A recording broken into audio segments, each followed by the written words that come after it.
Hiya, welcome back to the podcast. Tonight I'm talking to Gareth Wilson. Me and Gareth served together in 3-4 battery, also 3 RHA. I kind of lost touch with him, and it was a nice catch up to find out what happened with the rest of his army career and what he's done since. Gareth openly admits that he had some mental health issues once he left the military, but I'll let him explain that. I enjoyed recording this one because it was a good catch up. I hope you enjoy it as well. If you like this podcast or the previous ones, please consider buying me a coffee at buymeacoffee.com/Frankie'sPod. It just goes to help fund the software and the hosting.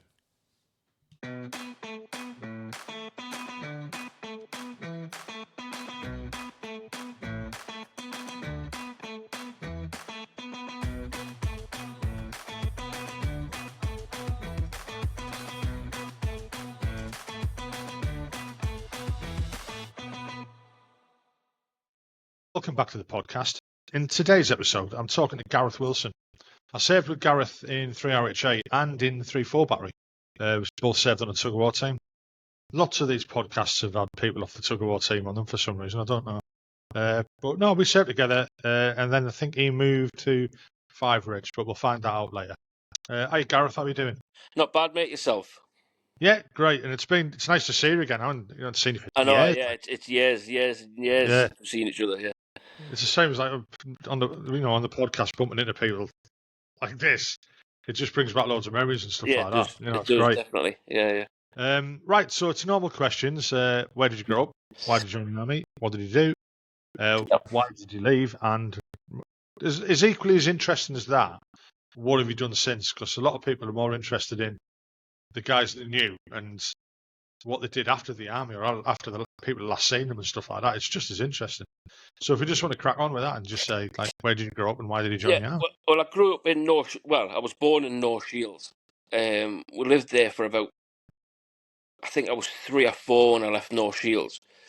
But the only reason we left there is because every 6 months the house was getting broken into. And it was that's North Shields for you. Yeah, and it wasn't even like we're miles away. We were only visiting me grandparents at the time, and we'd come back and the house had been trashed.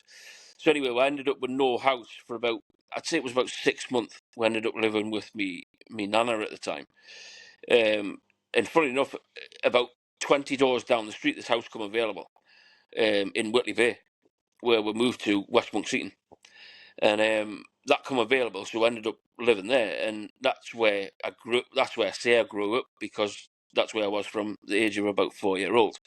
Yeah. And then from there, obviously, I met different people, and I went to a school in Monkseaton, which was literally a 10-minute walk from the house, and it was a Catholic school because my family's all Catholic. My nana was a staunch Catholic. Attended church every Sunday, made us go every Sunday, and then till I got to about 12 or 13, I went, nah, I'm not doing that anymore. That's not for me. You know what I mean? You get your own sort of beliefs, I think, as you get older. And then I joined the cadets at 13, and I just enjoy going away on weekends, and I was away I was sort of like getting independent. Yeah. But I've jumped ahead a bit there. When I was at school, I always used to get bullied. And it was only because of my size, I think. Because I was small, I was dumpy, and I carried a bit of weight, ginger hair. Straight away, who are they going to pick on? You know what I mean? They've got no one else to pick on. And anyway, that caused a few problems. But then once I joined the cadets, I sort of find my feet and find how assertive I could be. And I thought, no, I'm not taking any of this shit anymore. And I didn't take it anymore, and I stuck up for myself. Anyway, I joined the cadets at 13, and I served in the cadets right until I joined the army at 16. I knew from 13-year-old that's what I wanted to do. I wanted to join the army. So I went up at 16-year-old up to Newcastle, Ridley Place. Yeah. Went in there, did me test and everything, and he says, right, what do you want to be? I says, I want to be a chef. And he says, right, okay then. So he looked at all the stuff. He says, there's about a year's waiting list for the intakes. I said, no, I'm not waiting a year. He says, however, you could join the Royal Signals, the REME, the Royal Artillery, this, and he went on all different ones. I says, what's the Royal Artillery? And he went, yeah, come and have a look at this. picture of a big gun. I went, yeah, I'll have that. So I joined the Royal Artillery.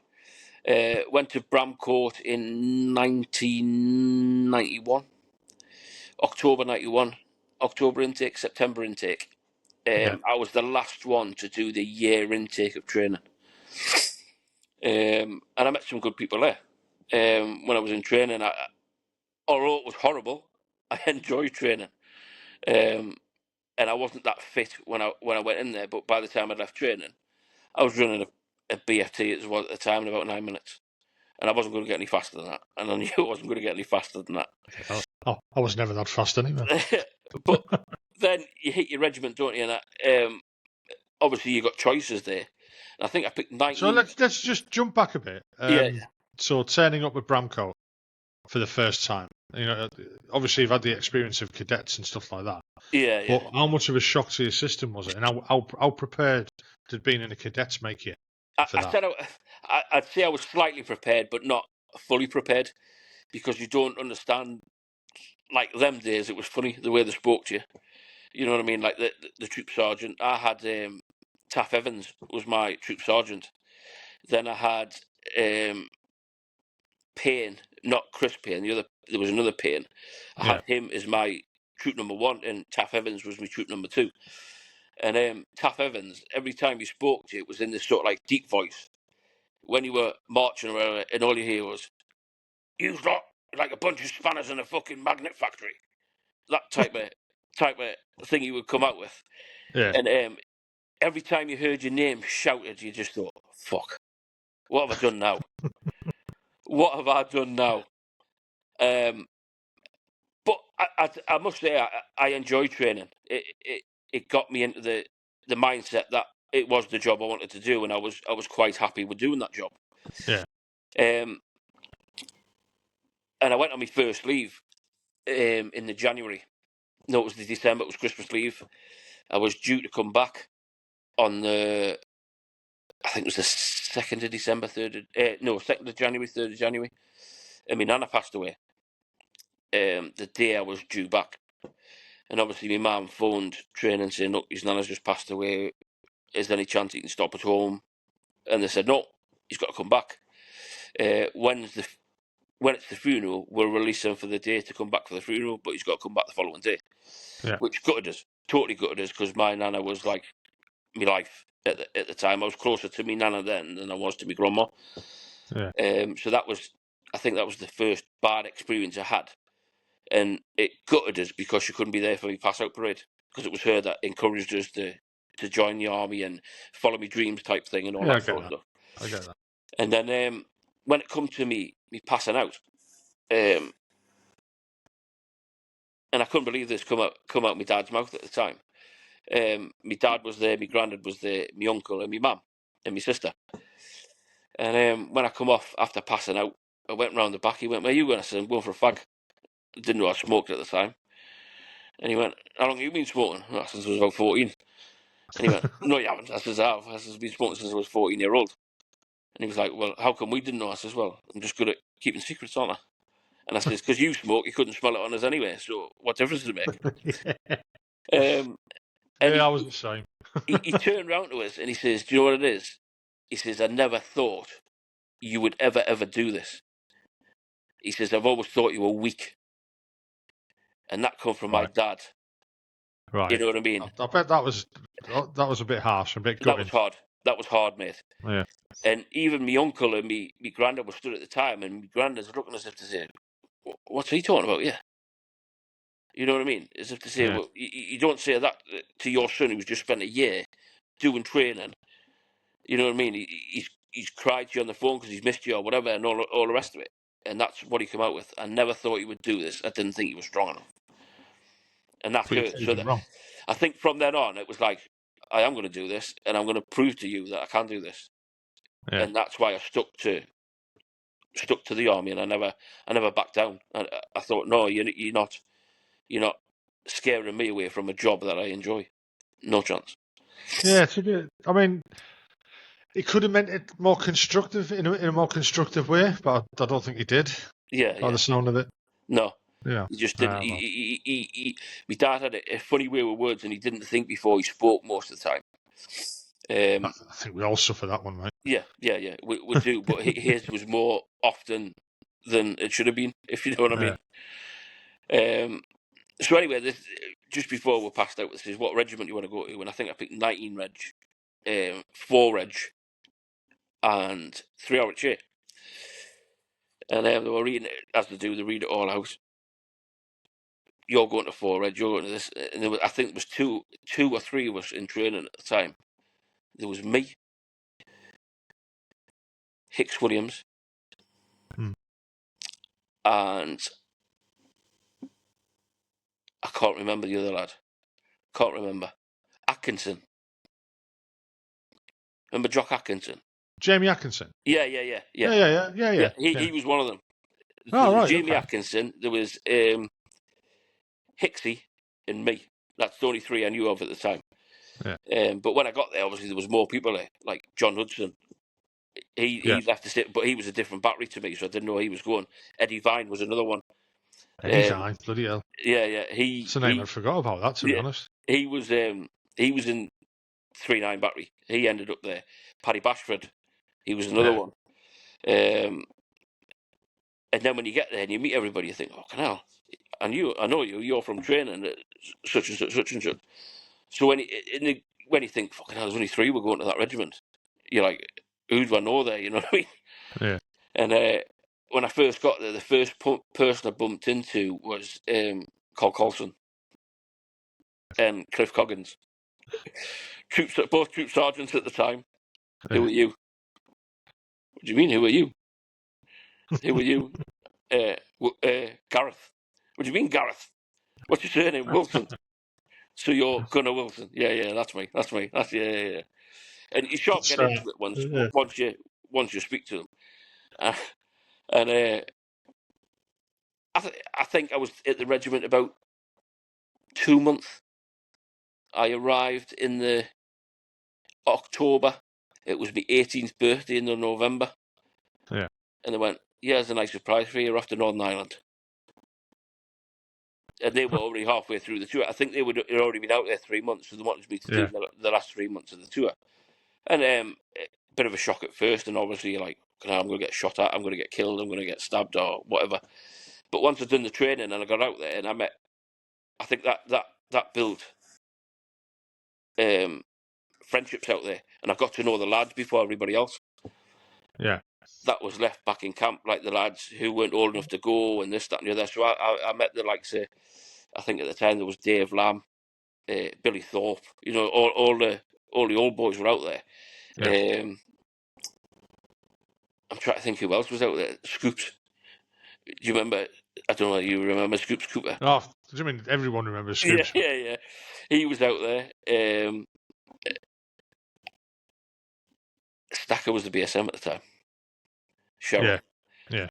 Nasty man he is. Nasty man. But he was fair, you know what I mean? He was fair.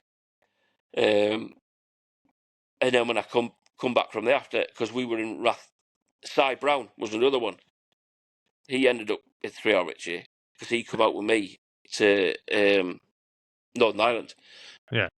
So Cy Brown, I remember, was on the front sanger at the time in Rathfrian. It got shot at, didn't it?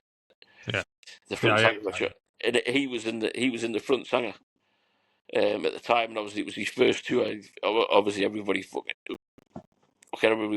fucking running around with their fucking heads in the hands and all sorts. But it was a decent tour. I enjoyed it. It gave me a sort of insight what was going to happen, I suppose, in the next 20 odd years that I was in the army. I mean, I wouldn't say it wasn't an easy tour, and it was even though I only did 3 months.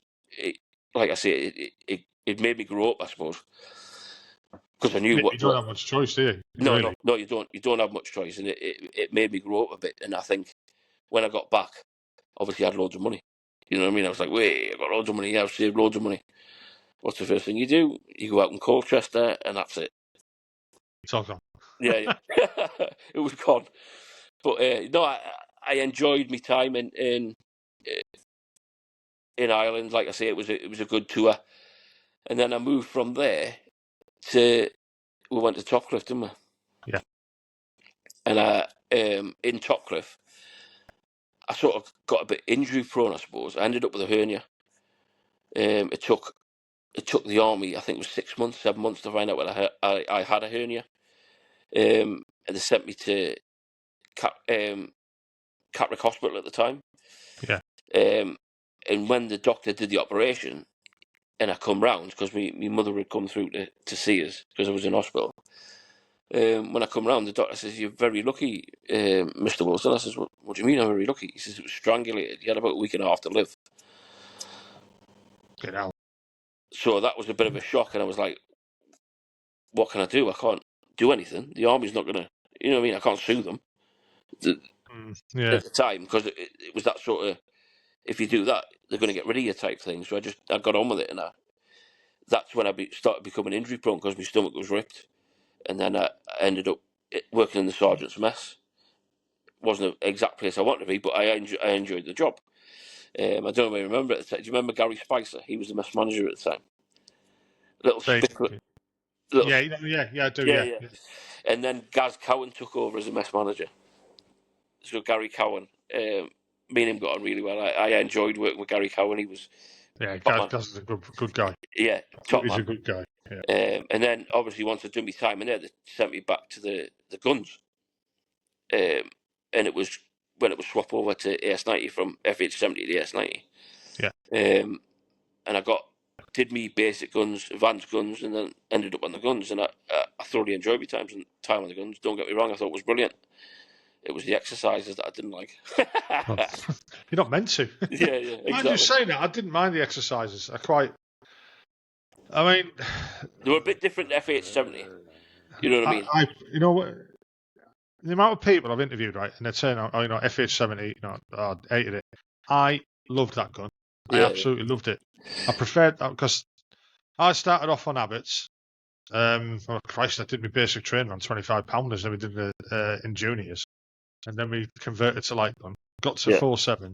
I was on the Abbott, so I'd this is awesome, you know what I mean? And then when we moved to Thorney Island from Gutterslow, and converted to FH70, and as a bunny, as my time on the guns, they were the best exercise I'd ever done. I absolutely loved that gun. I thought it was brilliant. It was hard, and you were cold, and you were wet, and but you didn't know any different. That's all you had. Well, sometimes you were freezing. My gun number one in the FH70. Guess who it was? I don't know, because I wasn't D-back, was I? I haven't got a clue. Chalky White. Oh, fuck.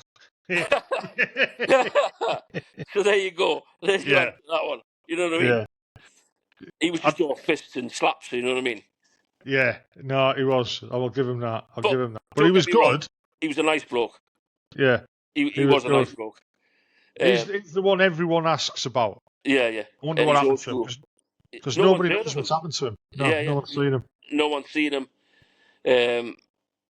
But he was a nice bloke. You know what I mean? Yeah. He was a nice bloke. And hence the reason why I ended up getting dragged onto the tug-of-war team. Yeah. Didn't we all? Yeah, at Topcliffe. There was me, you, Mountney, Dave Lamb. Yeah, there was.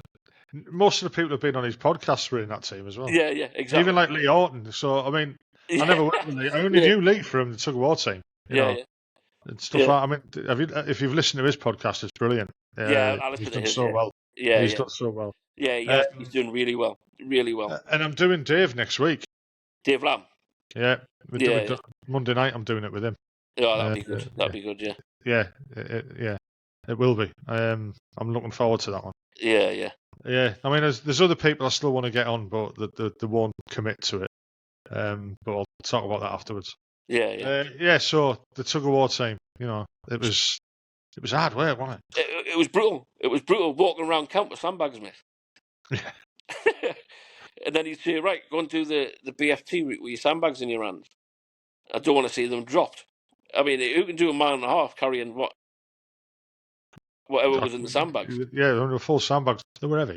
Yeah. There's no way you can do it. But I enjoyed my time on the tug-of-war team. Yeah, everyone did. Chalky's motto, wasn't it? Win or lose, there's always the booze. Yeah, exactly. We've got some states, I must admit. Yeah. And I love the tug of war team. And I always remember when I think I'm sure it was Larkhill we'd been. It was somewhere. Anyway, we come back to Topcliffe at the time, and the first thing he says was, "Everybody's out on the drink." And I said, "Look, I can't afford that. I'm not going out on the drink." No, you will be out outside the block at this time, regardless if you've got money or not. You are coming out with the boys. And I was like, wow. And even though I had no money, I was looked after that night, and I still managed to wake up in the morning with a fucking hell of a hangover. Yeah. No, there was some good times there, and it never stopped. No, it just never stopped. And then, obviously, from that sort of thing, we did with second tour of Northern Ireland, didn't we? Yeah. D-Barry did, and that's when we went across to Armagh, Middletown, and that was another eye opener, I suppose, when we had the barrack buster, wasn't it? That night we had the barrack buster. We lost Stevie Restricts, God bless him, and then lost my best mate, obviously, which was Coops. Yeah. Which was hard. It was very, very hard, and I think that's where, when I get on to later on in the story, you find out that's where all my mental health, some of it that is dealing with that, and prior to me, stuff that was happening in family life, and you don't think of it at the time, because while you're in the army, what's the army? It's a drinking culture. So because you're drinking all the time, you're masking all that anxiety, depression, everything else that's going on inside your head. You're masking it, and I didn't know this until obviously later on when I tell the rest of it. You don't realise that alcohol does that to you. It covers everything up, and you don't. When you're drinking, you're waking up with a hangover. That same day that you woke up with a massive hangover, you're going back out that night, and you're doing exactly the same again. So you're just covering everything up, everything. Also, it was the culture that we were in as well. Yeah. As we talked about this before we started recording, I've started my journey. Yeah. And speaking to other people on the podcasts, then that 10 days in Ireland, on that 10 days from Stevie to Coops, I think it's affected a lot more than people realise. It's affected a lot of people because it affected me. It's only later now that I know how much it is. Has affected me. Obviously, the people. There's some people. I'm not going to mention names or anything like that. But it really has affected them. It does. You can go back through all the shit that's happened to them, and that's like the genesis of it. It's the beginning. It was that 10 days. It definitely is horrendous. It was weird. Yeah. So you're right about the drinking and stuff like that. It just. I like a pint. Yeah, everybody does. You know what I mean? I just don't drink as much as what I used to. Nah, no way. I couldn't. And I couldn't do it now. Yeah. I couldn't do it anyway. So, like I say, apart from them 10 days, that tour was brilliant. I enjoyed the tour. It was good. You know what I mean? Eagle VCPs, this, that, and the other, and Tripod the dog. You know what I mean? He used to come out with us on patrol, and then all of a sudden he went missing. Then we had I don't know whether I've got some photographs on my Facebook. We found a kitten in the barracks at the time, and no one would pick it up because it was covered. They thought it was covered in fleas. Well, there's a picture on my Facebook of me holding this kitten, and it was a tiny little thing, and I was the only one that would touch it. And from then on, when everybody come out, used to come up to me all the time, sit next to us for us to stroke it. So I ended up with a kitten for the 6 months that I was out there. But I enjoyed that tour. But towards the end of the tour, August, September, October, my granddad passed away. Yeah. So that was another thing that I got hit by. And then, in fact, no, that was just before Coops. It happened just before Coops. And I ended up going back for the phone me and says, right, you can have 48 hours. You go back for the funeral. You fly back the next day. So I didn't have a chance to grieve All I did was I went in. My mum says, "Do you want to go and see your granddad?" I says, "Yeah, definitely." He was in the chapel arrest, and I know a lot of people don't like seeing bodies and all the rest of it, but because I hadn't seen him and I'd been out in Northern Ireland and I didn't get a chance to say goodbye, I says, "I want to go and see him." She says, "Right, no problem." The casket was open, and do you know what it is, Frank? It's the peacefulest I've seen him ever. No, yeah, I know what you mean. It's I a know peaceful exactly what you mean. because he had 7 heart attacks. He had angina. He had all the problems once my nana passed away, and he was just always in and out of hospital. And when he was lying in the casket, I just kissed him on the head and I said, "Good night." You know what I mean? And it's the most peaceful I've ever seen him in all them years. And I'm glad I did what I did at the time. Yeah. Because if I hadn't done it, I would have regretted it. Yeah.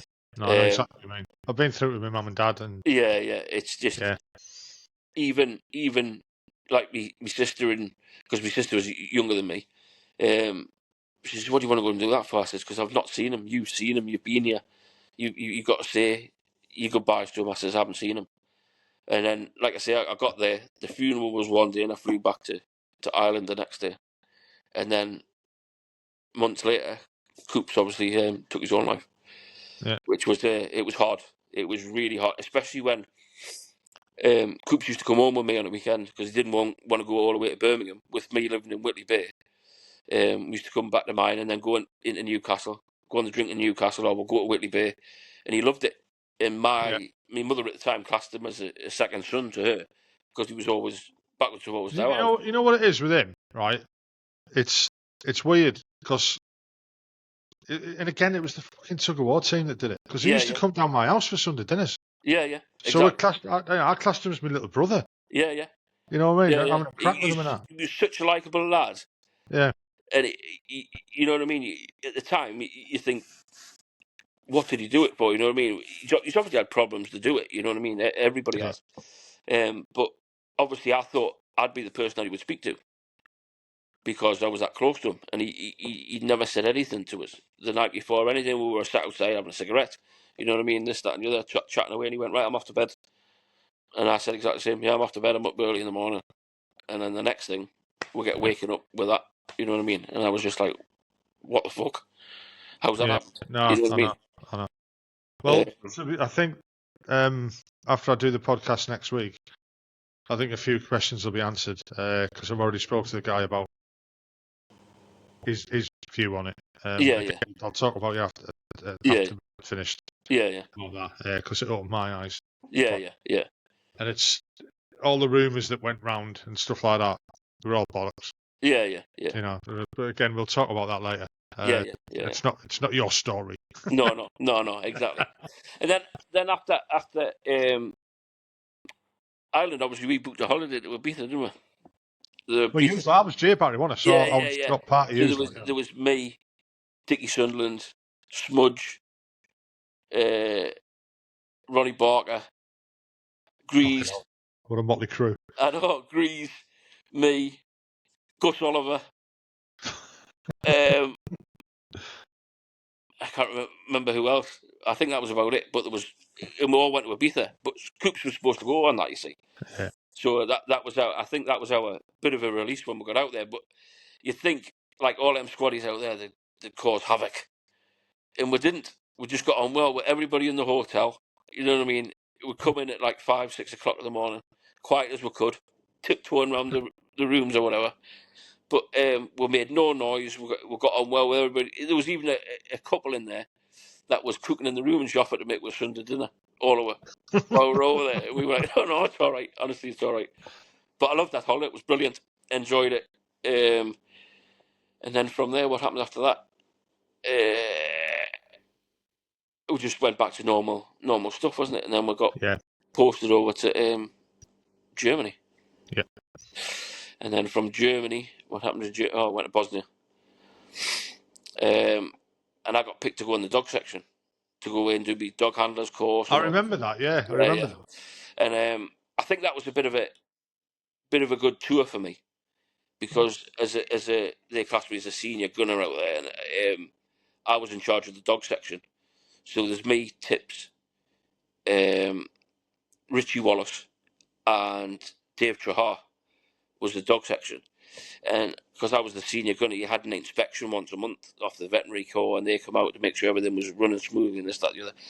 And it was fun because you had to take the dog's collar off. And a lot of people were laughing. You had to take the dog's collar out, clean it on the inside with a knife to make sure the leather was spotless. And you had to turn it over on the other side and start pulling the leather on the other side. You know what I mean? That's how bad it was for the dog section. But as long as the kennels were clean and tidy, there was no rubbish about, the dogs were getting fed properly, they were the right weight and all that sort of stuff. And every V-sit we had, like the veterinary inspection team, would pass with flying colours. And I think that was my sort of like way to prove that I could do what I was told to do. And I ran that section, like I say, as I was in charge as a Lance Jack. And then enjoyed that tour. Brilliant tour. So with being in the dog section, did you get lots of different taskings and stuff like that? Not as much, because you sort of like stuck in the camp, and the dogs are classed as soldiers. Yeah. And because they're on patrol in the night time, you can't make them work during the day. Yeah. So they've got to be on rest. So you were camp guard, basically. Yeah, basically a camp guard. Yeah. I mean, we got offered a few times, do you want to go out on patrol and go out with the van? And I went out a couple of times, just with different people to see what it was like out there. Yeah. And certain places were grim, like, you know what I mean? You just think, fucking hell, it's that bad. It's that bad. But like I say, I enjoyed the tour out there. It was a good laugh. And where we were, the camp was brilliant. You know what I mean? It was, you made it your own, I suppose. They had like a battery bar out there, wasn't it? Same thing, 2-can rule type thing, and they did all that with all the D battery. Fucking jerry cans. Yeah. And they did all that with the D battery stuff. But yeah, I enjoyed that tour. It was a good tour.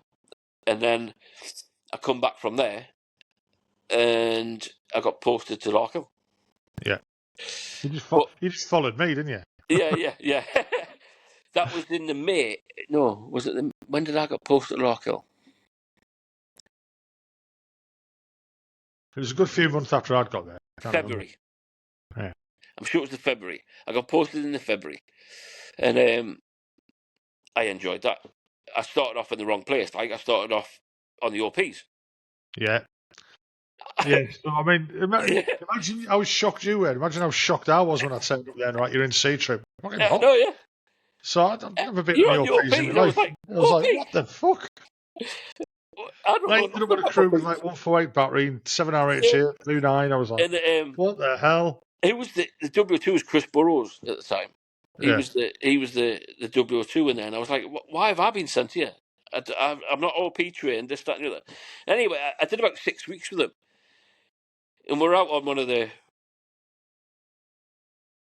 like a firing thing, and the BC said was at the time, he says, I want you to pick this, like that target there, I want you to pick out the grid and all the rest of it and send it down to the CP. And I was like, fuck's sake, what am I going to do? Yeah, so I plotted the grid, what I thought it was, sent it down to the CP. The CP converted it obviously into bearings and angles and all the rest of it.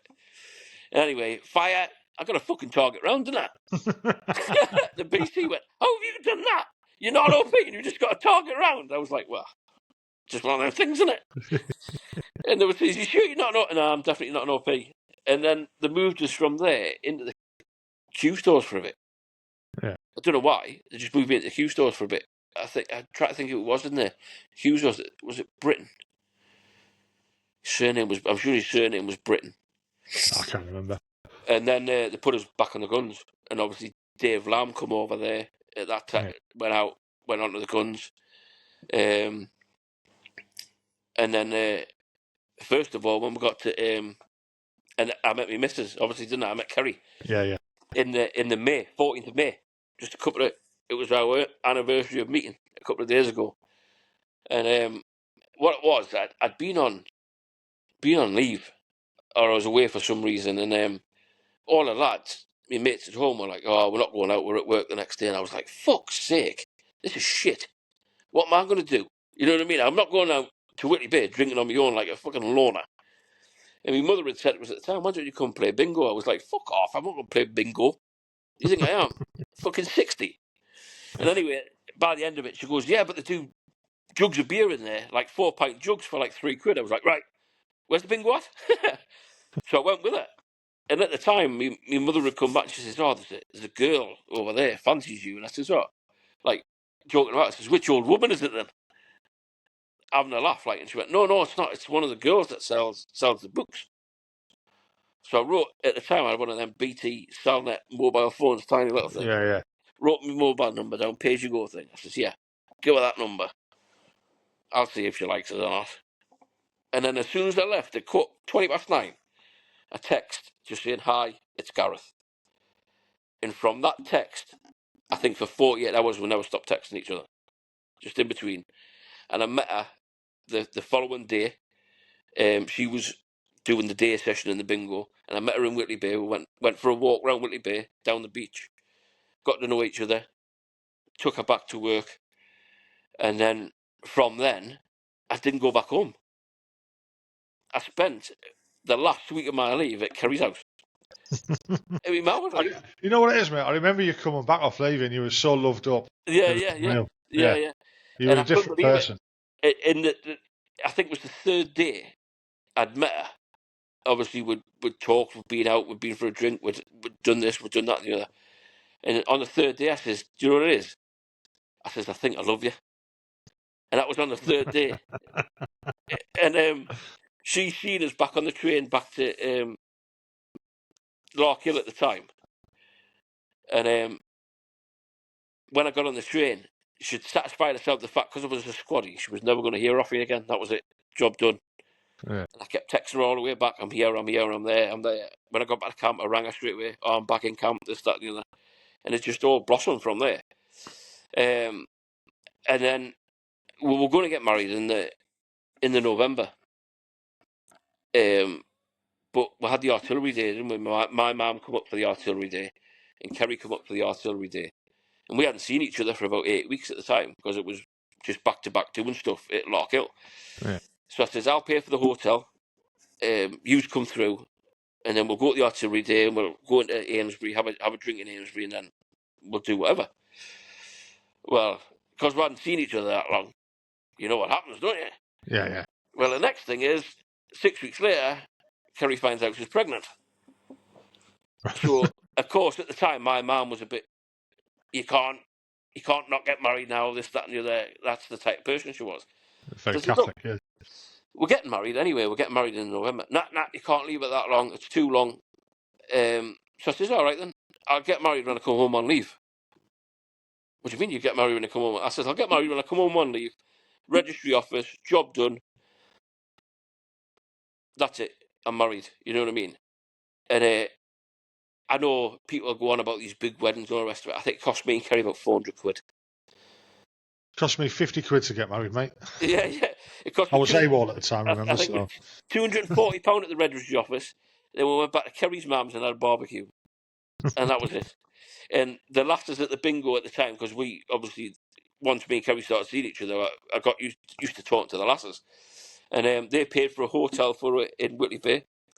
When we went in, the room was covered in balloons, confetti everywhere, chocolates all over the place. And we had a brilliant night. It was. I would never change that, the way we got married, for anything. It was brilliant. And here I am, 24 years later, still married. And I've got 4 kids now. Well, I say kids. Harry, my oldest, is 23 now. He's 24 next year. Then I've got Lewis, is 21. He's just made me a granddad. Baby's due in 9 days' time, 10 days' time. Oh, good luck with that. And then I've got Bobby, who's just turned 18. He turned 18 in December. Then I've got Lola Jo, who's still at school. She's 14. 14, but acts like a 24-year-old. Yeah, they all do, mate. Yeah. And do you know what it is? I always said I wanted a girl. After I had the 3 boys, I'd have 10 boys to 1 girl.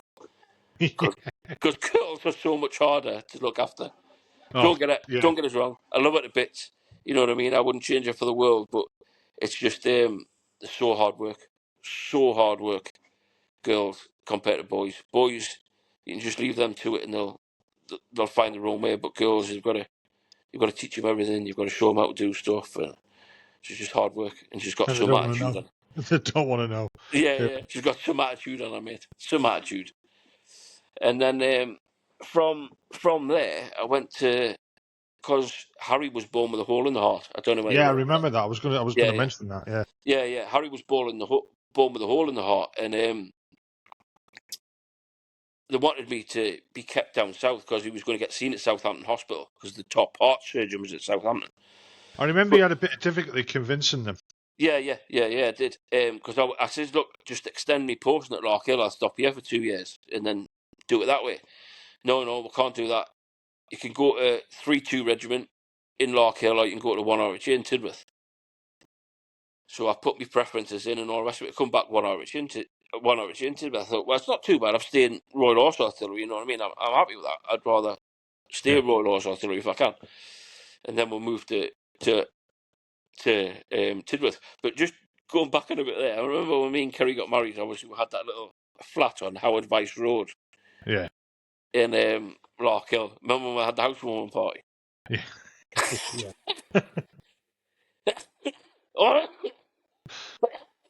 All I can remember is you having a can in the sitting room, drinking that one, and then coming into the kitchen, opening another one, and drinking that one in there. And then Sue's going, are we going? Yeah, hold on, I'll just finish this can in the front room.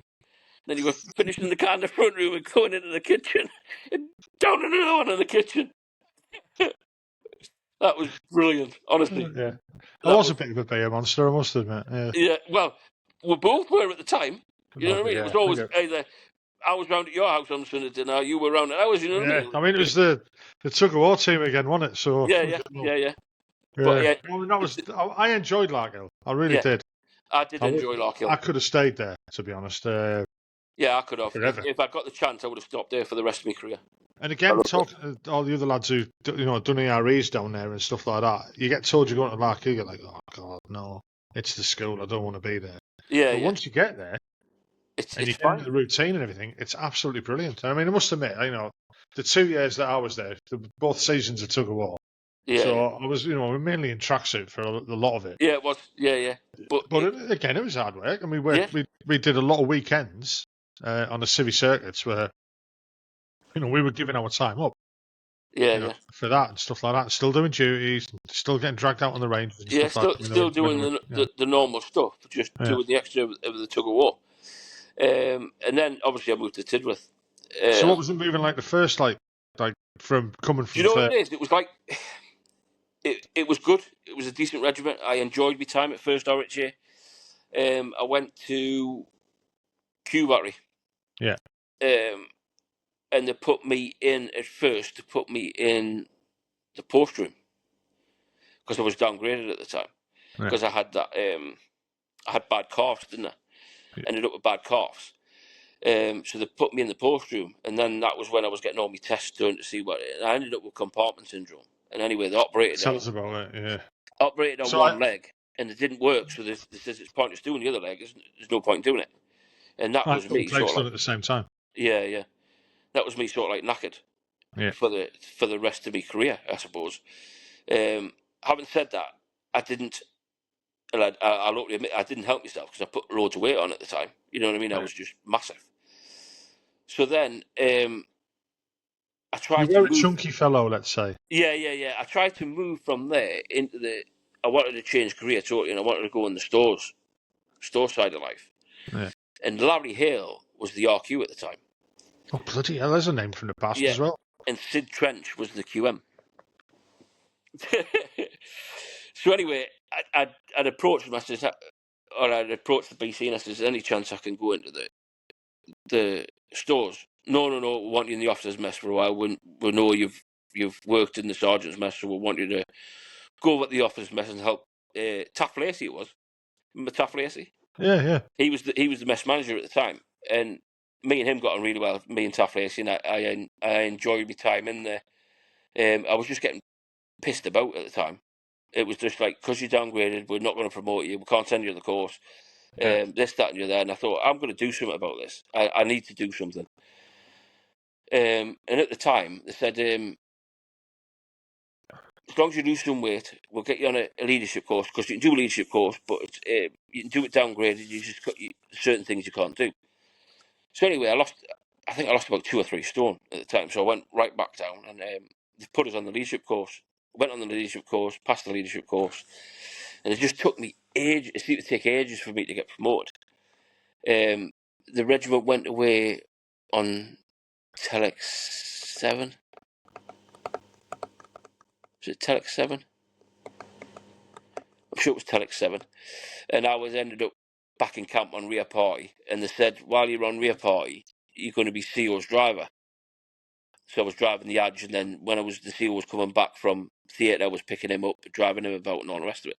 Yeah. And it was Dave Cullen was the CO at the time, and I got on really well with him because I just spoke my mind. I didn't hold back and this, that, and the other. And it ended up where me and him got on really well. And he says, "Look, keep going the way you're going, and you will end up getting promoted. Just bear with us." But then he went away. He got posted somewhere else, and it just all went back to as it was. And then I finished that, and I pushed for the QMs department. I said, I really want to be in that QMs department. Wayne Parr was in there. Bloody hell, Wayne Parr. Jesus. Yeah, he was in there. I don't know whether you remember. You'll not remember Leasy. Leasy was the full screw in there. Then we had Macca, who I got really good friends with. He's a good friend of mine now. I keep in touch with him all the time. He was the clothing storeman. And I says, the only way you're going to get in there is if you take over the MSA. Well, the MSA is the biggest account. You know what I mean? It's got that much fucking shit on it. Right. I was like, yeah. Okay, I'll take it on. And I took it on. They sent us on my stores course. Passed that, no problem. Come back from there. And then the RQ changed over. Who become RQ after that? It was Jeff, I think. Paul Jeffcoat. And then the QM was Taff Arundel.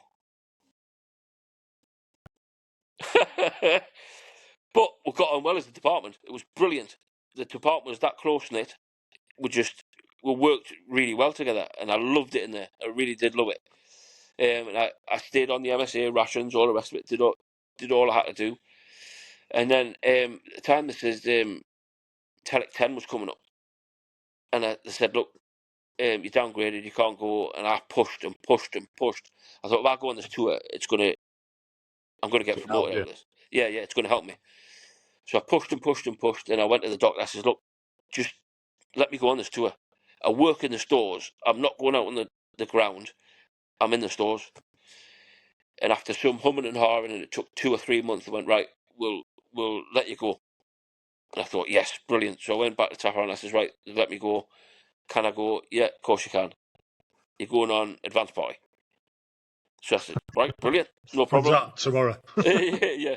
And I told Kerry I was going. We got a bit upset, and I for years I'd packed in smoking. I'd stopped smoking then.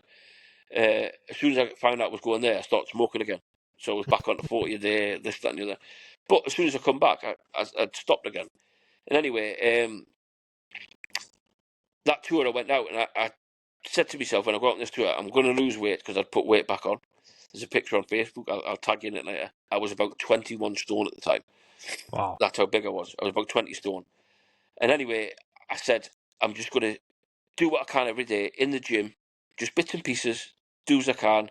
And my aim was, when I got back from there, was to pass a PFT again. And Paul Williams was the RQ tech out there. Paul Williams, that's Chris Williams' brother. Yeah. He was the RQ tech out there. Phil Doyle was the QM. So I went out with them. Taff Bowden, he went out with us. There was Taff Bowden, Macca, me, and a couple that were attached. And like I say, my aim was every day just to do a bit of fizz every day. And anyway, by the time I did my fizz every day. I didn't notice it because of the heat. The weight was just fucking dropping off me. And the next thing, because I'd been doing a lot of fizz, they were all taking the piss out. It was PTI Wilson. PTI Wilson, he's going to fucking sort you out. And anyway, they did a newsletter to go to the wives and all the rest of it, and they made us put a PTI's vest on. And because I'd lost that much weight, obviously the PTI's vest fit me. And I went from 20 stone by the time I got back from Iraq, I was 14 stone. Wow. I got down to 14 stone. And I was so, you know what I mean? I passed the PFT in, I think, 10 and a half minutes. I was at the time. I'd done that, no problem. It took me some time to get there, but I did it. And then when I got back, because it was easier running back in the UK, I was down to about 10 minutes. I was doing them, no problem. Running away, doing everything. And then I got promoted. But on promotion, I went to, because Kerry's mum took ill at the time. So Kerry wanted to be with her mum, and I totally understand this. And I'd asked for a post up north. I says, look, is there any chance you can give me an E2 post or whatever up north, just so we can get Kerry's mum sorted, you know what I mean? And they went, nah, there's no postings up there. So Kerry said at the time, right, well, I'm going. You know what I mean? I'm going up there. I says, right, you go up there. And at the time they went, what's happening? I says, well, you need to let me go. I'm in the middle here. I've got a wife that wants to see her mum, and I'm stuck in a quarter by myself. What are you going to do? And I says, look on the, I think it was the E2 list. Yeah. So I looked on the E2 list, and there was a accommodation NCO, a 2 signal regiment in York. So I thought, I wonder if they'll give me that. So I put in for it, and anyway, you've got to sit aboard. Yeah. So at the time, I'd got promoted, and I says, right, I want this slot here. I'd been promoted to full swim, and they says, right, you've got to sit aboard, do this, do that anyway. Waited weeks and weeks and weeks, and they come back, past the board, you're going. I was like, that, champion. Got up there, loved it. But one of the best parts of my career was working there, because I was left alone. The 2 RQs and the two QMs that I work with, look, this is your bag, you deal with it. Any problems come to me, and I'll do what I can. But it was like, Was that Fulford Barracks, was it? yeah, Fulford, yeah. Yeah.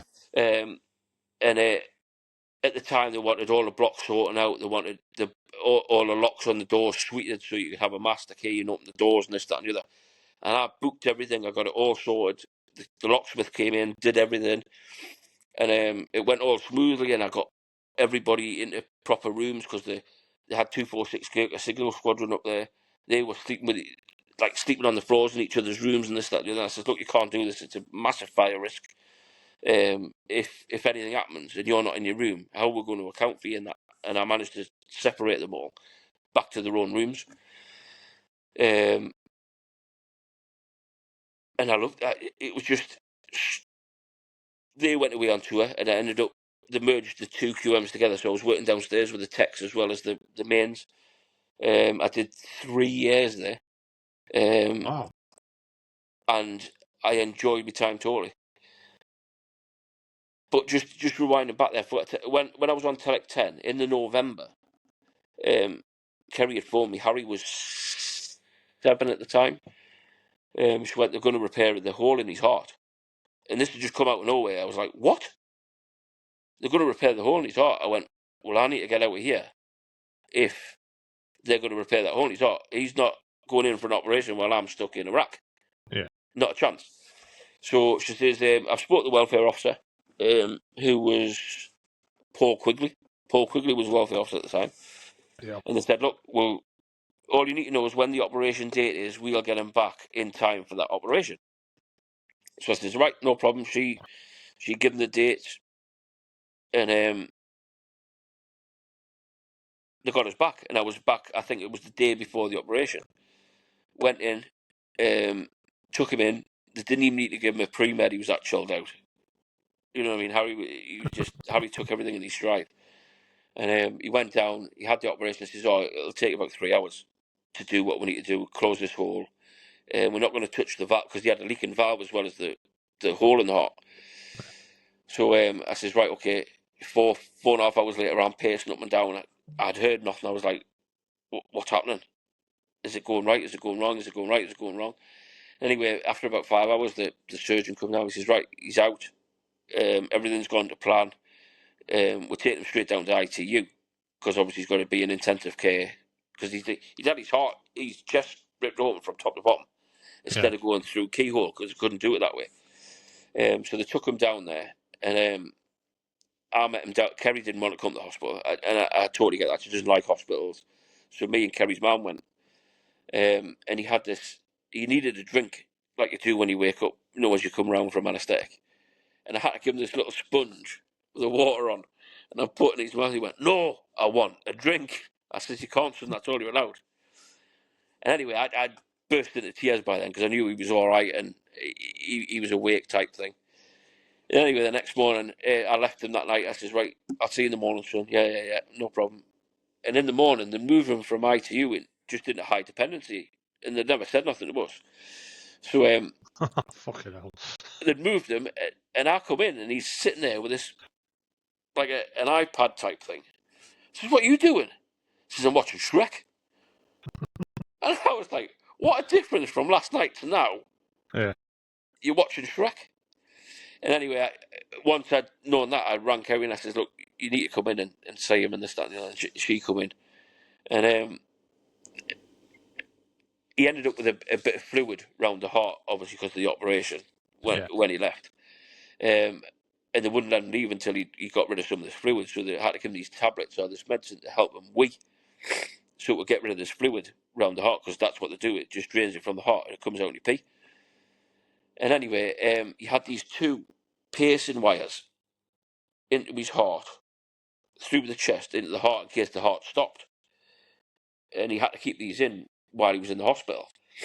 And they said at the time, "Look, we've got to leave them in until we know everything's all right." He never cried once throughout this whole ordeal. I was so... When it's a lad that young, you just feel so fucking proud of him, because he'd never once cried. And anyway, this is, "Right, we need to take these piercing wires out, Harry." And he was like, yeah, no problem. And honestly, mate, it's the first time I've heard him cry. They pulled him, because it was stuck to the heart. Yeah. Just pulled it. It's the only way to get them out. They pulled the two wires, and he just burst into tears. And that was the first time I'd ever heard him cry throughout the 4 or 5 days he was in hospital. But now, you know what I mean? He's 23-year-old, full of tattoos, full of earrings, long hair. But he still goes for his regular checkups. Still has the checkup once a year. Done things that he shouldn't have done, like get tattoos and all that sort of stuff, because it's not supposed to have them. But it's never affected him. You know what I mean? It's never affected him. No, you've got to live your life, haven't you? Yeah. I said to him, if you get one tattoo and it affects you, obviously you can't have any more. You know what I mean? Don't do it anymore. And now, because it's never affected him, he's covered in them. But that's just our Harry. But he's got a good job. He's working at Guest Stamp in Aycliffe. Car parts, mixed Volvo, Jaguar, all that sort of stuff. Yeah. He loves it. Lewis, he's 21. He's got a secure job now. He's working he works for a company called Power Tool World. They sell Makita drills and all that sort of stuff. So he's a warehouser for them. And then Bobby, he's been a bit of a whirlwind since he left school. Let's put it that way. He's had about 4 jobs so far. Yeah, you've got to find your feet, haven't you? Yeah. But he doesn't. Sometimes he doesn't listen to you, and you try to tell him. He's 18. He's not going to, is he? Yeah. And I get that totally. But now I've got him in with a company in Aycliffe who do landscaping, and he seems quite settled here. He likes it. He loves the job. So I'm hoping, because he's settled, that's it. And it's a good job. He's on £12 an hour at 18-year-old. You know what I mean? £12 an hour. You can't sniff at that. It's hard graft as well. They might just get rid of his excess energy. Yeah, and like I say, he's quite happy. But going back to Two Sigs, I loved it there. But they discharged Harry from all the hospitals and all the rest of it. But then some point in Tidworth, they thought he had ADHD or autism or whatever. Yeah. And anyway, they tested him and they says, no, it's definitely not. It's this. Because when he was speaking, he always used to say, "Harry does this. Harry's going to do this. Harry's going to do that." Third party, yeah. Yeah. And when they tested him, it was a thing called segmatic pragmatic disorder. So it was like self-centeredness. It always had to be about Harry type thing. And anyway, when I was in York, I had to go on this course with him to learn all about it. And at the time, when they said, because I'd only had like 2007 I left there, so I had like 6 years left. 7? No, I got out in 2015, but that was after an extra 2 years, so I had 6 years left. And they said, look, I says, can I stop here? No, you can't stop there. It's an E2 post. You need to move on. I says, well, I want to stop up north because he was still getting treated at this. I can't remember what the name of the place was. It was a hospital in York anyway. And I says, what about if I put in to go to 5 Reg at Carrick? Well, we'll see what we'll do for you. See what we'll do. And anyway, it come back that I could have the posting to Carrick. So I thought, brilliant. I'm going to be settled. But I was living separated for about 6 or 8 months while Harry was having this treatment. Yeah. So I was in the block in Catterick, and Kerry was living in the quarter in York, in Strensall. And it was a bit of a strain, going backwards and forwards, backwards and forwards, backwards and forwards, backwards and forwards. And in the end, I just says, look, we need to speak to the hospital, see if we can get him discharged, or whether he's going to have to stop under them. And anyway, after they did the course and everything, they discharged him. So they says, no, you can move now. There's your right to get a quarter in Catterick. So we've got a quarter in Catterick, and we're only in the quarter about 2 year, 3 year at the time, maybe a little bit younger. And I says, I need to get the kids settled in school because I was unsure whether I was going to do the extra 2 years or whether I was going to get out. So what I was talking to a lad from Fire Red who's from Newton Aycliffe, and he says, "What have you thought about Aycliffe?" I said, "Not really, no." And I says to Kerry, I says, "Come on, we'll go and have a drive through to Aycliffe and see what it's like." When I drive around, I thought, it's not a bad. It's got everything here. It's got a Tesco's. It's got this. It's got that. It's got the other. And we got onto the council and says, "What we've got to do to get a council house? This, that, and the other." And they says, "You've got to bid on them." So we bidded on this property. This is that one's gone. However, we've got one similar sort of property, and it's just around the corner. And I bid on that on the 1st of March 2014. And I moved into a because the army kept saying, you never get a council house. You live in a quarter. No, I'm really surprised. You're not going to get one. I says, all right, okay. And anyway, they said, yeah, no problem. Because they knew I was working in the army. They knew they were going to get the rent. You know what I mean? They knew they were going to get paid and this, that, and the other. So I bid it on the 1st of March, and I moved in on the 14th of March into a council property. So I was settled. I mean, it was a commute from Aycliffe to Catterick, but it's only 25 minutes at the most. Yeah. And I used to do it every day, and it didn't bother me. You know what I mean? And then I'm quite surprised that you got one. Yeah, I was. You know what I mean? Because even my mother-in-law said, she says, "You're never going to get that. You're never going to get it." Christ, I have to private rent now because I couldn't get one. Yeah, and that's exactly what everybody else is like. So at the time, I ended up getting the property. I thought, fucking hell, bang on, like, you know what I mean. So we moved in. Our dad hired a Luton to move all in. We got moved in. We've been settled here since 2014. The kids have gone through school, and they're all settled. You know what I mean? I'm not saying they were the brainiest kids in the world, but they've all got jobs. You know what I mean? And that's what I said to them. I said, look, you can do all these results as much as you want, but if you've got no plan in life to go anywhere, or you don't know what you want to do, the only things you need to pass is your English and maths, really. You know what I mean? Right. Unless you're going to go to university and study in whatever. And they all did the passed their exams. You know what I mean? So, like I said to them, you've passed. That's the main thing. And they've all got jobs. So it just proves that, you know what I mean? University's not everything. No. So yeah, I finished my time in 5 Reg in Catterick, but at the time when I moved, You got promoted again, though, didn't you? Yeah. But when I moved, they put me in the fucking RFM's office. Right. So I'd gone from stores to working in the RFM's office. And Hixie was the RQ at the time. Well, he just took over as RQ. And anyway, they brought all this MJDI stuff in and all the rest of it as I was moving in and this, that, and the other, and James. And this, that, and the other. And I had to do all the training. So I did all the training. And I was on MJDI, and I was sitting next to the RQ tech at the time, Hixie. And he says, what did you do before you come here? I says, I was stores. I says, I don't understand why they put me in the RFM's office. And I was brilliant with Unicom. No problems with Unicom. I could do everything. Yeah. Anyway, MJDI is a similar sort of thing. Once you've got it, you know what you're doing. So when I was doing the training, I was whacking the train out, and he's looking at me. You finished already? Yeah, done it. What do you do? So I was showing him, and he was like, right, you need to be my fucking tech bombardier. I says, all right, okay. So it took a while anyway, and he got us into tech bombardier.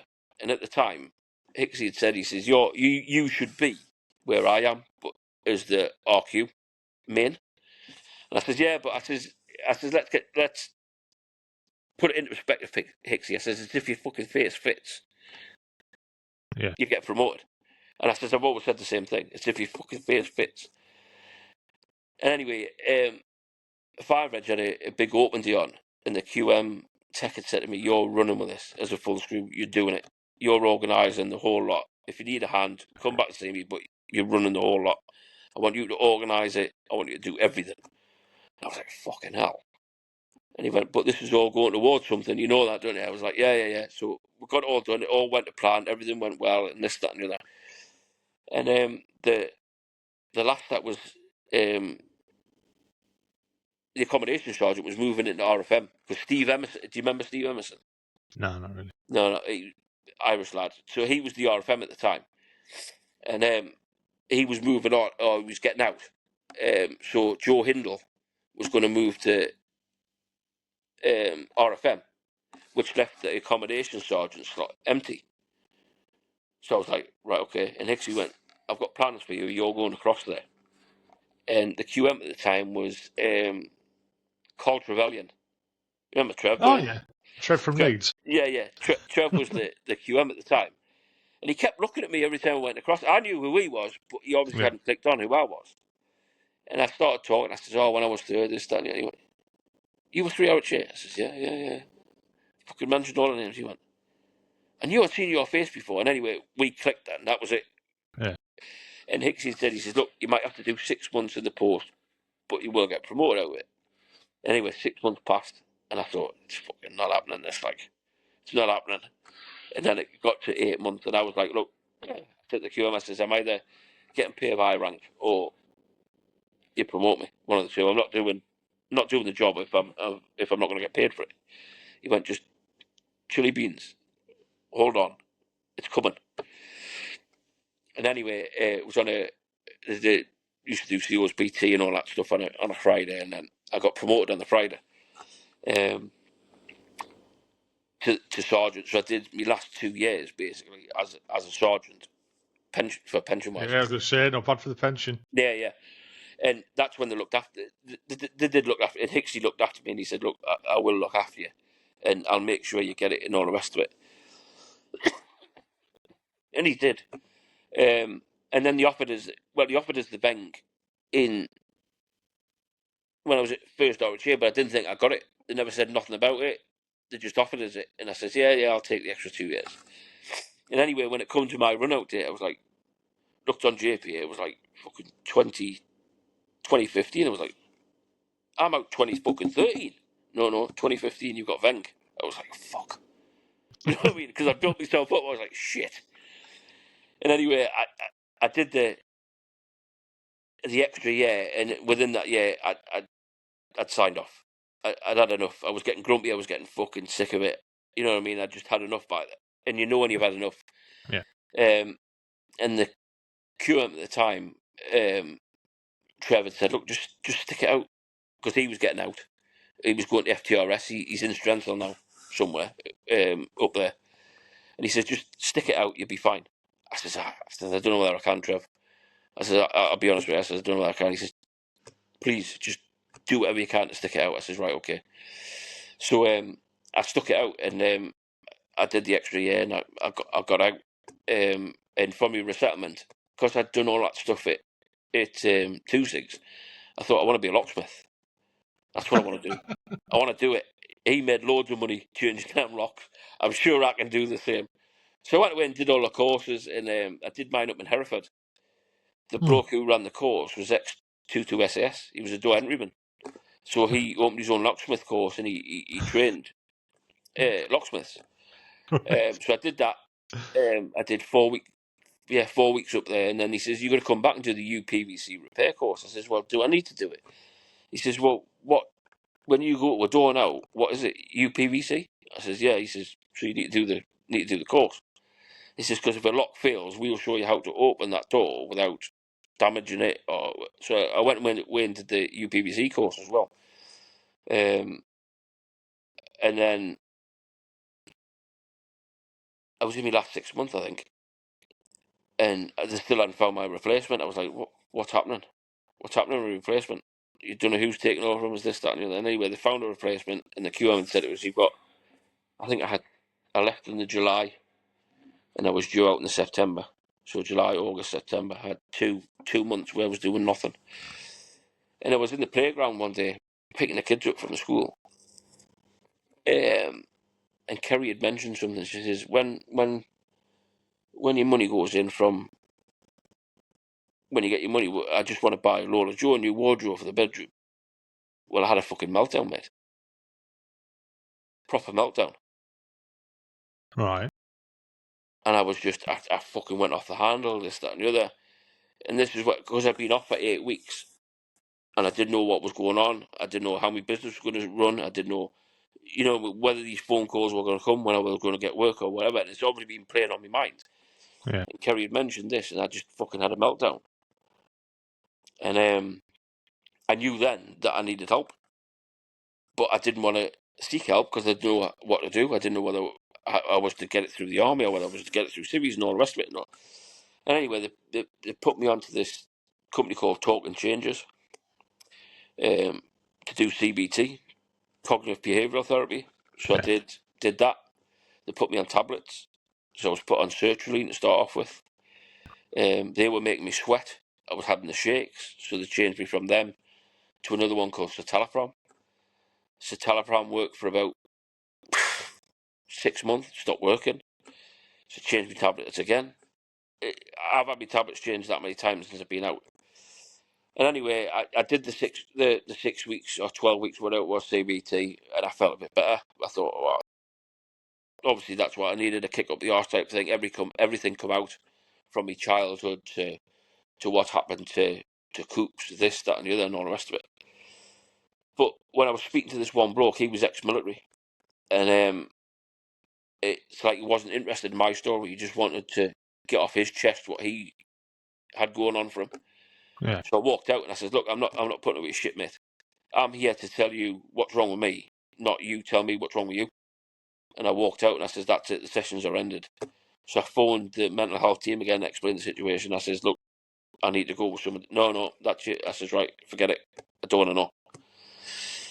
And I was working. I'd started working by then. I was doing jobs, changing locks, this, that, and the other, doing all my locksmith and stuff. And then I reckon it was about a year into it. I was in a property in Blackwall Colliery. Kerry had phoned me. She says, "How long are you going to be?" I says, "I don't know." She says, "What do you mean you don't know?" I says, "Kerry, I can't get out of this house." She says, "What do you mean you can't get out of the house?" I says, "I can't leave this house. If I leave this house and get in that van, I will not get home." She went, "What do you mean?" I says, I know I've got mental health problems. And it's hit me. If I get in that car, Kerry, or if I get in that van, Kerry, you're not going to see me. And she went, "Look, just chill out. It took me about an hour to get round to getting in the van. And I don't know how I still can't remember how I got home. I got home, I locked the van, put my keys in. I says, I need to go back and I need to get sorted again because this is winding me up. Because I was going to, literally, if I'd had the option, the only thing that stopped me was the kids and Kerry. If I hadn't had them, that was me. I was gone. Because I just wanted everything to end. I was in that dark hole. I couldn't get out of it. I was clawing, and I couldn't get out of that hole. So I phoned the mental health team again. They're right, "You're doing CBT again." I said, "Look, I don't need CBT. I need something different. I need to see a psychologist. I need to see someone." Anyway, they put me on the CBT again. It worked for about 6 months. Back to normal again. I was back in that hole where I didn't want to be. I was shouting at everybody. I was taking it out on everybody else. I knew there was something wrong with this, but no one was helping me. I thought no one was no one helping was trying to get No you one was. to the crux of it to see what was causing it. No one wanted to know what was going on. So anyway, as I was telling you, they changed me from citalopram to mirtazapine to something else, mirtazapine to something else to something else. Anyway, I'm on these tablets at the moment. They've stabilised it out. But I had another episode about July last year, and I was off work for 4 months, mate. I could not leave the house. I didn't want to go out the house. I didn't want to speak to anybody. The lad that I'm working for, obviously he was like, look, we need to bring money in. I said, look, I'm in a position. I've been given a sick note from the doctor saying I can't work. I'm just not. I'm not in the right mind to do it. And if I had done it, I think I would have. Again, took my own life. I would have just fucking drove that van or whatever at the time because I didn't want to be here. I just didn't want to be here. Everybody, it's hard trying to explain to someone that doesn't understand mental health. When there's something in your head that's playing tricks on you, are telling you you're not good enough, you're shit, you're fucking fat, you're useless, you can't do nothing right, and that's manifesting inside your head. You just don't want to be here anymore. And I said this to I said, I just didn't want to be here anymore. And anyway, I got in touch with a company called Shifting Our Minds. She was ex-military. Yeah. She was an ex-Kurag. And I started seeing her. Did some CBT with her for the first couple of weeks, and then we tried a thing called EMDR. What's that? It's where they reprogram your brain. Basically, they put you into a trance. You're not in a trance, but they tell you to close your eyes. It's like hypnotherapy type of thing. Hypnotherapy thing. So I had a couple of sessions of EMDR, and it worked. It worked because I told her everything. I spilled everything out to her. She knew from the start to finish my life, from beginning to end, and where it was now. So she knew what was triggering me, and she was putting them triggers at the back of my mind. So I now know my triggers, and if I know something's going to trigger me, I won't do it.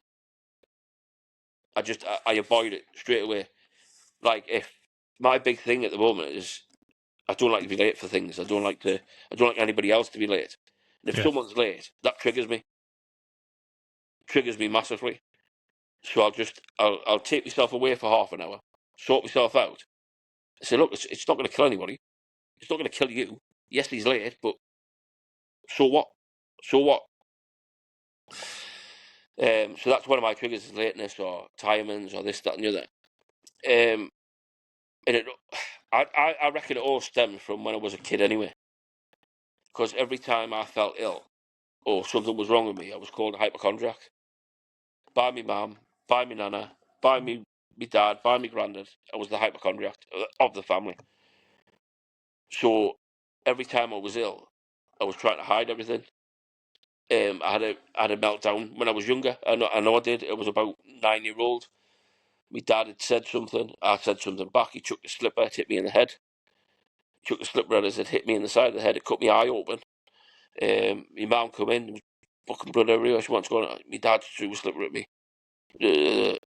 What'd you do that for? Because he shouted at me. He's 9-year-old. You know what I mean? He's a kid, and you took the slipper at him and cut his fucking head open. But I wouldn't say I had the easiest upbringing as a kid, and I think that's where it stemmed. Well, it has. That's where it stemmed from. But the other things in between, like me nana dying, didn't have time to grieve for her. Cooper taking his own life, didn't really have time to grieve for that.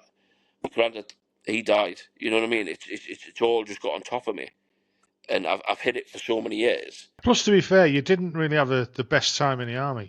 No, I didn't. I mean, let's face it. You were fucking bullied. Yeah. Bully. That's all it was. And I say that. We thought it was banter. As much as fucking. Christ, we were quite close, mate. And I still, but I'm like that. I'd take the piss out of everybody. It doesn't matter who the fucking are. You know what I mean? Everybody was the same, though, wasn't it? And you don't realise until It affects people. I was talking to the therapist, and I said, "Do you know what it is? If I'm honest, since I joined the army, all I've done is been fucking bullied." Yeah. Because you get told you're not getting promoted unless you lose weight. That's fucking bullying. You know what I mean? It is, but Yeah. But you've again. I mean, I was the same. I'm fucking overweight, and I was happy. Yeah, I was downgraded from. I was downgraded before I went to Lark Hill. Yeah. Just because of compartment syndrome. Yeah. I nearly lost my leg because a shit doctor in Hona didn't identify that I'd gangrene. Yeah. I nearly lost my leg. And I never recovered from that. You know what I mean? It was. I mean, I got the full screw because I didn't do a what the fucking call it? I've been out too long now. A crew commander's course. I never did one. Yeah. So I got it because of Optelic, 2003. Yeah. They agreed that certain people would pass their crew commanders there if they could do this and that and the other. And then I did. We had to do fucking lessons out there. Fucking, do the old instructional lessons for people and stuff like that. Done them out there. And then I got promoted when I got back. As it turned out, I found out later I'd have probably got promoted out there if I'd have took it. I got offered the opportunity to lead a team down the L4, and the BC said, "Look, you can go down and take on a team, and good things will happen," type thing. And I said, "Look, I'm being honest with you. It's not the case that I don't want to do it. I do want to do it, but I'm not physically robust enough. Yeah. So I couldn't run. If I'd have, in all honesty, if I'd have come under fire or something like that, what was I going to fucking do? Yeah, exactly. You know what I mean? Exactly. Sort of things. And he thanked me for being honest, but I knew for a fact that fuck me. That was me. That was me fucked. You know what I mean? Yeah. And it was 6 months later. I was supposed to get promoted, but I might have been out on a piss the night before and got rather drunk, arrested, and then come into work the next day and they were like, "That you're a twat." I was why? Got into trouble. Yeah. You were getting promoted today. Oh, right, okay. So I wait another 6 months and I got promoted. So yeah. But shit happens, and as much as, like you've just said there, people call you fat in the army and stuff like that. There's always a place for people who can't do the full field. I ended up as an RCMO's assistant. The 6 month job ended up being for 6 years. And as much as I was downgraded, I had diabetes then as well. So I mean, I should have probably been kicked out. But I was close to the end of my time, so I got looked after. To have them type of guys, in the olden days, you'd see them sat in the training wing and think, "Oh fucking hell, what's he doing? The old knacker." I was getting that as well. What's he doing? Get rid of the fucker. But because he's doing that job, and we were doing the jobs we did, somebody else. Yeah, that guy who's gonna get promoted quickly, whatever, is not getting dragged out of his career to go and do a shit job like that for a year, 2 year, or even 6 months. Exactly. But the army's now that small that they can't afford to do that. No. And it was getting that way towards the end of our time. I remember you got out before you. But it was like that. But there is a place for people like that. But I agree with you.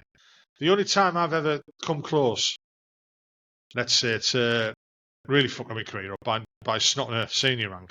Yeah. And he doesn't know how close he was to getting battered. It was because he called me a fat cunt.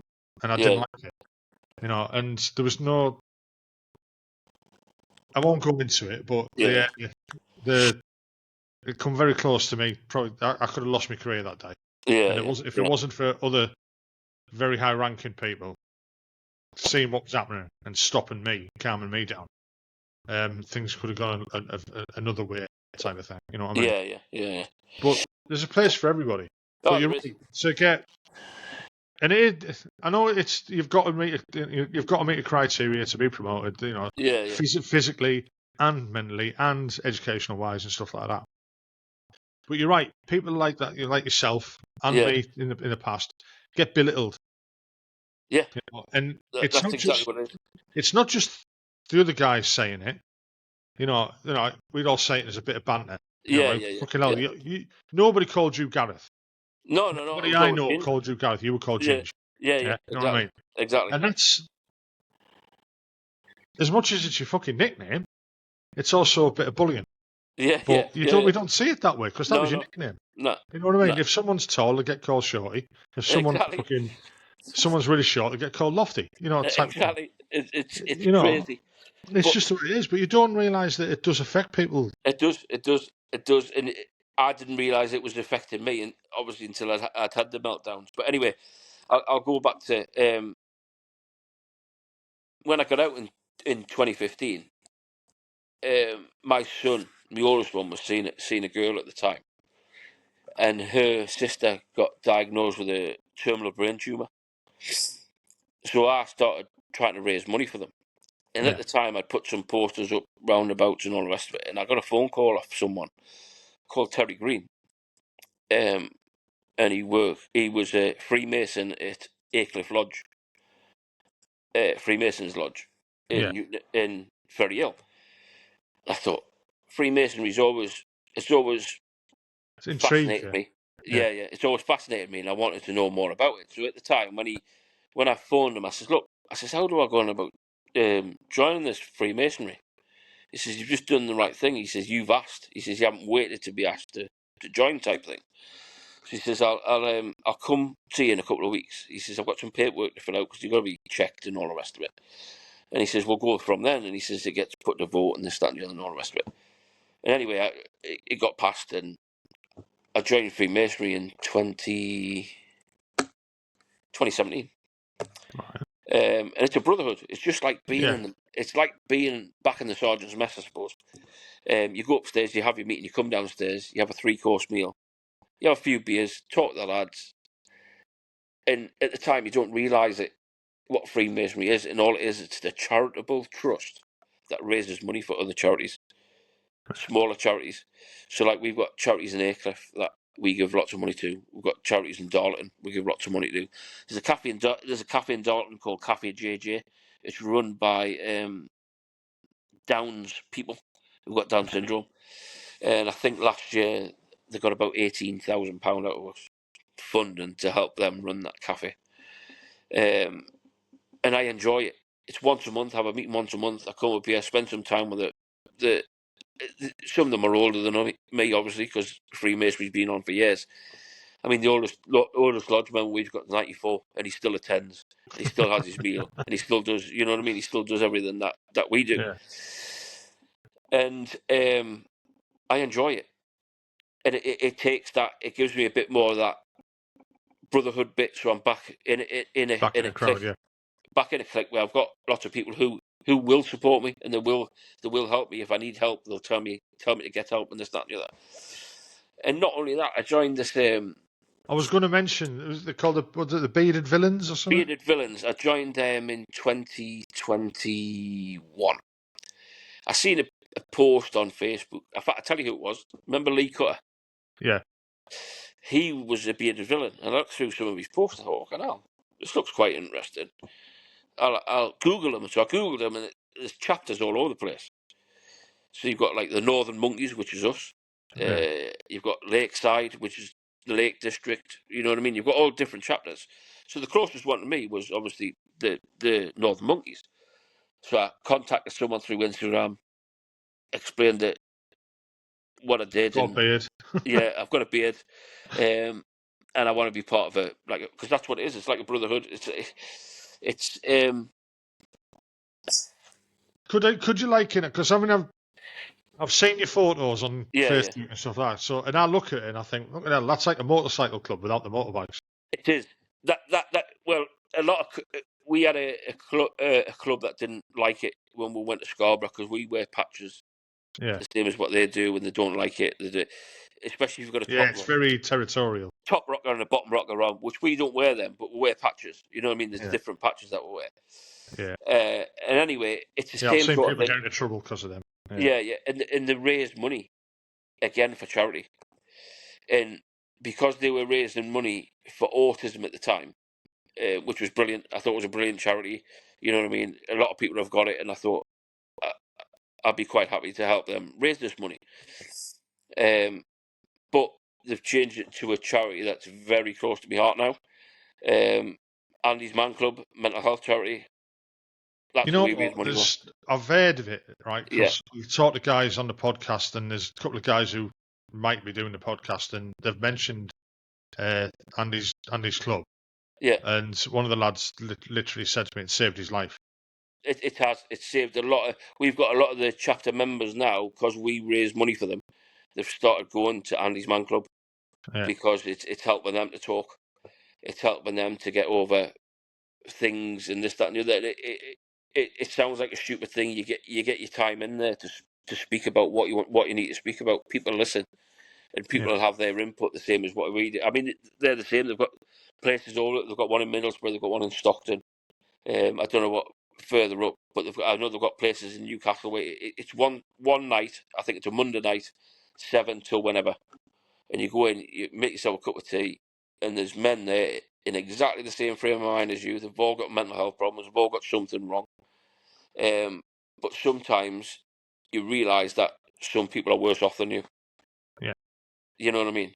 And that's what I like about it, because they can talk. You can talk to them. And it started off because the lad's brother took his own life. Yeah, no, I know that once I heard about it, I looked up the history of it and stuff like that. Yeah. And I mean, it's like it's the old thing of you need someone to talk to. You know, I've sat on my own for 5 years, more or less. yeah. And like I've already mentioned, and we just spoke about before, I've started. Started your journey is the right phrase. I don't know. Yeah. It is, You know, and that's what it is. And people don't realise it's not an illness; it's a disease. I don't know what to say because obviously, I mean, like for anyone listening to this, I'm being honest. I've got my first session tomorrow morning, which I'm really not looking forward to. But do you know what it is, Frankie? Once you've been through that session, you will feel a hell of a lot of weight lifted off your shoulders, and not only that, you will feel emotional. It will bring out emotions that you've never felt for in years. No, I mean I've already done that. I've already had, well, kind of already had that. Which is why I've got. But like I said, it's weird. Like you hit on it earlier where you said it's hard for people who don't have mental health problems to understand it. Don't understand I don't understand it because I don't feel as though I do have mental health issues. I know there's something wrong. But I feel all right. You know, I feel fucking happy. I feel good. Yeah, well, I do now because of the tablets I'm on now. I'm on a more, because what they do when they give you these tablets, they start you off with the cheapest tablet that they find, because it's obviously coming through the NHS. Now the tablet I'm on at the moment is one of the more expensive tablets, and it's took me 9 years to get onto the more expensive tablets. Whereas if they put me on this in the first place, I maybe wouldn't have had the problems that I've had prior to that. Yeah. You know what I mean? Do you think there's light at the end of the tunnel for you though, where now there is? You won't need medication. Well, that's what I'm hoping. That's what I'm hoping. Yeah. I only take one tablet a day, 10 milligrams, so it's not like I'm on a high dosage. But the tablet I'm taking is one of the better tablets out there. It just takes the edge off. And I take propanolol as well, which is the beta blocker, which I thought was to do with your heart. It's nothing to do with your heart. A beta blocker, it blocks out the signals. Blocks out the signals. And I got them because I was like that. I was shaking all the time. But now that I've got my first grandson on the way, 10 days time, you know what I mean? You'll love it, mate. Life's looking totally different at the moment. Yeah. No, grandkids are great, mate. They're great, honest. What I've got to say though, Find a little shit, but they're all great. Yeah, without Kerry by my side for the last 24 years, I wouldn't be in the position I'm in now. Yeah. And I'm in a brilliant position now, or I'm in a lot better position than I was 6 months ago. Because I couldn't talk to anybody 6 months ago. Well, I mean, look, sat here now talking to me, so... Yeah. And this to me, at first, this was going to be daunting. It scared me. But because I've learnt now to talk about the problems that I've had and get them off my chest, once they're off your chest, it brings the burden down a bit, and it brings your anxiety and your depression and everything else down a bit. I mean, podcasts they've probably awakened something in me that I didn't want, and that's probably why I'm going into journey, or whatever you want to call it. I'm a fucking Yeah, yeah. yeah, I'm yeah. getting a bit fucking emotional now. But But I it's do it been all the time. brilliant. I'm It's exactly. been brilliant listening to nearly everyone. Not all of them, not 100% of the stories we've had on the podcast have involved mental health, but a lot of them have. Yeah. And it's amazing that the people we knew, the one that's coming out tomorrow, listen to it. Yeah. Right? I won't tell you about it, but listen Yeah. to it. You'll know him. Yeah. You'll think, and you'll be amazed. Yeah. You'll be absolutely amazed, right? That there's all these people we knew, and we You didn't don't really know know them. their stories. You Yeah, don't know you about don't know them. them. You don't know about their childhood. You don't know about No. their family life. No. And you know that's right as well. You know, Yeah. I don't go to work where I work now and pin the fucking kid against the wall and say, right, Yeah. what did you do last night? You know what I mean? I think I'd scare him if I did that. Yeah. He's only a little lad. Yeah. But you don't. You're not in each other's pockets. Whereas even when we were in the army and everyone was really close, and you did know about each other, Yeah. but you still didn't know everything. Everything. Yeah. You're not going to. You're not meant to. That's not how life works. Yeah. But you hear people's stories, and I just think, fucking hell, you've been through something, or listen to the stories where it's been really good for them. Yeah. They've had their time after the army has been fantastic, or they had the best career in the army they've ever had. And it's great. I tell you who was good, and I listened. It was Ian Constantine's. Yeah. Enjoyed it. It was brilliant. Brilliant. He's fucking. I worked with him for a year as the RCMO, and it was one of the best times. That last job I did as RCMO's assistant was my best 6 years in the army. I loved it. Absolutely loved it. It was great. I got left alone for a start. That was brilliant. Well, exactly. Yeah. I worked for him. The two IC and the CO. It was great. Nobody touched me. It was brilliant. It was just so. If I turned up for CO's PT, people thought someone had died. Yeah. I think when I first got out was just so daunting because I was going self-employed route because I knew in my own head I couldn't work for anybody. Yeah. I was broken. That's the way I looked at it. I was broken. I'm starting to get on the mend now. I'm still a bit broken, but I'm starting to get there. You know what I mean? When you're sounding good. Yeah, I sound a lot better than what I did 6 months ago. You're convincing nutter. Is that what you're saying? Yeah. But yeah, the best things I've done since I joined out was join Freemasonry and the Bearded Villains. The Bearded Villains is the best thing I've ever done for a long time. It's a big brotherhood. They're all men. When we meet each other, we don't shake hands, we hug. Right, okay. It's a man hug. I don't Proper know. man. Yeah. And you can keep that. when I first went to it, the first meet, it was in Sunderland to meet. It was my first, so I was like shitting myself because I'd never met anybody before. And I went to shake the bloke's hand. He went, "What are you doing?" Shake your hand, like. He went, "No, come here." I went, "What?" He went, "We don't shake hands, we hug." Right. And do you know what it is? At the time, you're like, "Fucking hell, I'm not gay," like, you know what I mean? But no, it's the best thing you'll ever experience. Even some of the lads' wives, when they turn up, they're like, "Fucking hell, you hug each other." You know what I mean? As if it's not done, but it's a proper man hug, and everybody they just get on. When you turn up, I know a lot of it's revolved around alcohol again, but it's just so nice to be involved with people who are of the same mentality as you. They're all bearded, which is brilliant. I'll never share this off again. Well, I can't grow one, so I'm fucked. I'm going to try and get it as long as I can. But yeah, it's one of the best things I've done because you meet so many different people from different walks of life. I've met people from Switzerland. I've met people from France. I've met people from Germany. You know what I mean? Just through the Bearded Villains, and they're all in the same sort of mindset as you. Well, I think we've come to the end of it now because we've been on for an hour and 40. Yeah. But it's been good. No, it has. It's been great. And again, I've learned stuff about you that I never knew. I didn't know what happened to you after we left Larkhill.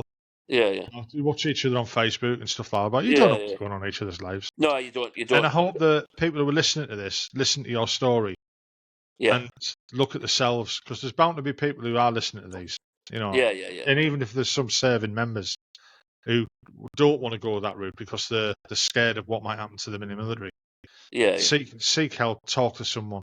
They need to. Yeah. Definitely. I'm thinking of almost trying to document my journey in this type of format, but I don't know. I don't know if I'm ready for that. Yeah. But I'll see. I'm not going to start recording the sessions that I have. You know what I mean? Although that might be it. Yeah. No. I wouldn't want to listen back to my stories. Shit yourself. Yeah. No, but it's been great listening to you, mate, and I'm glad things are starting to work out for you. It is, yes. It's all starting to fall into place. We didn't know, we didn't know you were there. That it was that bad for you. Nobody did. Yeah. It's been a tough journey from leaving the army to where I am now, but I'm sort of like in a position where I think I'm coming to the end of it, or I'm coming out the other end a better person than what I was when I went into it. Well, definitely. Hopefully. Definitely. Right, I'll end it there then. Again, thanks for coming on, mate. It's been no great. worries at all, mate. No worries at all.